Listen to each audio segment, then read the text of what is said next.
Well, President Trump cementing himself as America's cultural juggernaut. Just hours after 47 attacked Cracker Barrel's rebrand, the company cracked. Quote, "We said we would listen, and we have. Our new logo is going away, and our old timer will remain." Now compare that to the Democrats who are still defending the political quicksand known as DEI. Watch. These are American values. This is what America was built on. And to my Republican friends and fellow citizens, I say, who profess to be active Christians, I remind them that DEI is the very foundation of the Christian church. Was he the body double for the old timer on the barrel, Kennedy? Yes, Uncle Herschel is my name, and I will tell you one thing. The Bible is filled with DEI. Those three letters appear in the Old and New Testaments. It's like, don't bastardize the Bible. That is so disgusting.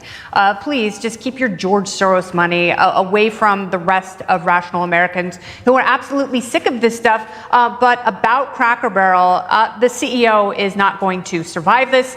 She is one Coldplay kiss cam away from forceful resignation. The stock has been in trouble, and I have said all along, I don't think it was her brainchild, but someone figured out that if they could gin up a controversy like this, enough people would get on board to fight for the brand, that they would actually raise brand awareness and eventually go all the way around the sun and come back to a point where the stock is now up like 2.5% today because they reverted to the original logo that had nothing wrong with it. So you can take your DEI and shove it up your Cracker Barrel.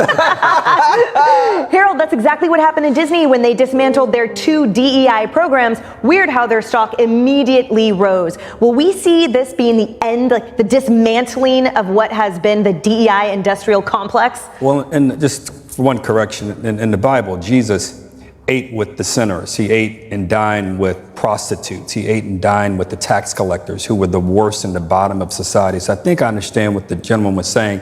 I don't see DI in the Bible. I read the Bible every day. I don't see that. I would agree with you. But the Jesus I worship is a little different.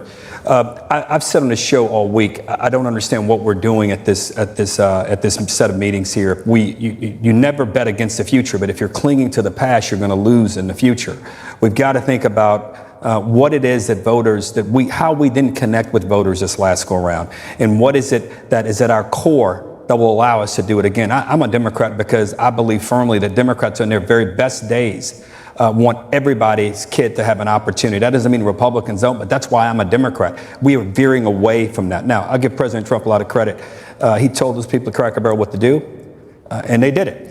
And I joked this morning as I saw the story. I said maybe the CEO of Cracker Barrel was afraid the president may try to buy them, like he's buying Intel and buying Boeing and all these other companies. But I'm going to still lead a Cracker Barrel. I said yesterday on the show, I think I probably eat a Cracker Barrel as much as anybody here at Fox, and I'm happy to hear the food hadn't changed.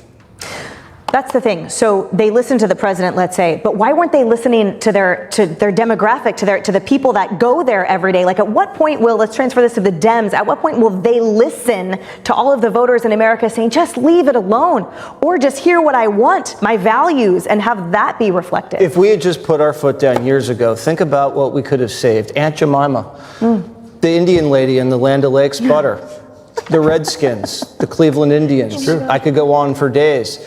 Look what they took from us, Emily. Never again. Never again.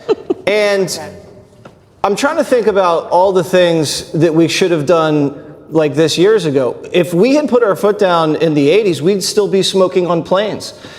Think about the great things we could still be doing if we had just said no, a hard no. And I'm not giving Trump credit for this. I'm giving Fox credit.